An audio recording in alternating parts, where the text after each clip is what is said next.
औकाफी जायदादों के तहफ़्फ़ुज़ से मुताल्लिक़ chief minister के चंद्रशेखर राव के तयक़ुनात और दावे खोखले साबित हो रहे हैं।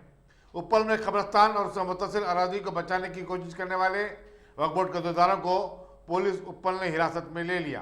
सड़कों की तोसी के लिए कुतुब शाही मस्जिद उप्पल के मुत्तसिल कब्रिस्तान की 50 फीट अराज़ी सड़क की तोसी के लिए पहले ही दे दी गई थी, लेकिन कौमी शाहरा अथॉरिटी ने मस्जिद 25 फीट ज़मीन हथियाने की कोशिश की, जिसे रोकने के लिए कल तहसीलदार इलियास अहमद, वक्फ बोर्ड के OSD Sabir Hussain, inspector Shujat Ali Khan, surveyor Amin Qureshi वहां पहुंचे।